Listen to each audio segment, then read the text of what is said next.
Et moi-même, Marc Lefur, député, vice-président de l'Assemblée nationale.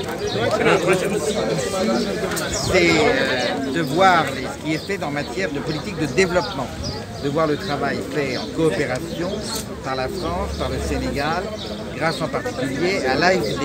Et nous constatons ici avec le plus grand plaisir que ce collège est une réussite.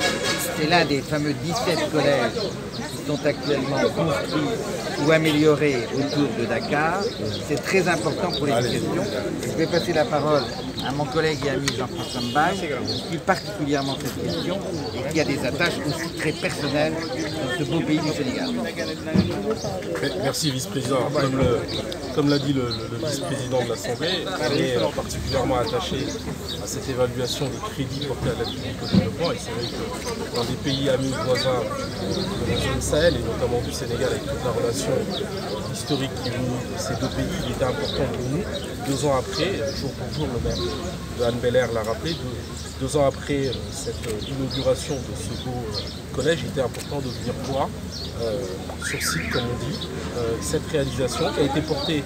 Et je crois qu'il faut saluer cette magnifique coopération entre, d'un côté, la collectivité de Hann, la GTIP, l'AFD, et finalement pour produire tout ce qui fait le rayonnement d'une société commune, c'est-à-dire sa jeunesse, à travers l'éducation. Donc c'est un message qui est porté aussi par, je le sais, le président de la République du Sénégal, qui est accompagné par l'effort, en tout cas, que veut porter le président de la République française sur l'aide publique au développement en matière d'éducation, en matière de scolarisation.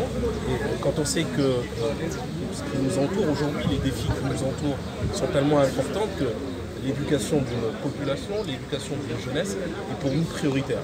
Donc nous sommes effectivement sur le volet, on va dire, un peu technique financier de cette aide publique au développement et de ces crédits que nous avons. Le vice-président de l'Assemblée nationale en est d'ailleurs un des rapporteurs à la Commission des finances. Moi-même, je suis ces questions au niveau de la Commission des affaires étrangères. On est aujourd'hui, avec notre 3e collègue Frédéric Dumas, très enchanté en tout cas d'avoir pu constater cette réalisation. Et on espère d'ailleurs que ça ne s'arrêtera pas.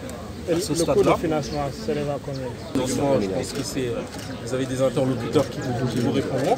Mais ce que je veux dire par là, c'est que c'est à la fois bénéfique pour la commune de Hann Bel-Air, c'est très porteur pour la jeunesse sénégalaise en elle-même, et puis ça permet de nous dire, nous finalement de l'autre côté, on va continuer à accentuer auprès de l'AFD les crédits de cette aide publique au développement, puisque ça a du sens et ça a de la cohérence.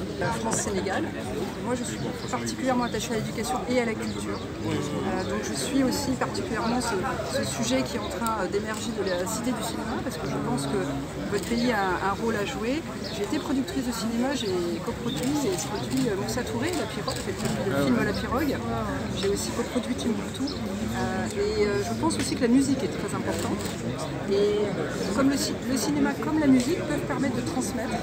Et je pense qu'il y a des projets qui doivent se faire dès le plus jeune âge, grâce à la musique, en termes d'apprentissage et de mémorisation. Et il y a des choses qu'on peut faire ensemble sur tous ces sujets-là, pour que l'éducation rejoigne la culture et qu'il n'y ait pas une séparation de sentiment que la culture, c'est pas pour soi, mais c'est quelque chose qu'on peut partager. Vous comptez inclure la culture au niveau de l'éducation? Moi je pense oui, qu'il faut le faire dès le plus jeune âge.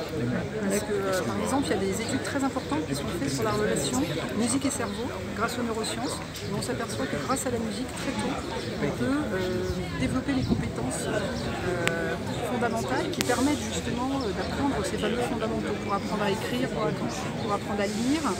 La musique peut développer les compétences cognitives et sociales qui se permettent. Et je pense que comme la musique c'est quand même quelque chose de très important dans votre pays, ça serait dommage de ne pas travailler là-dessus.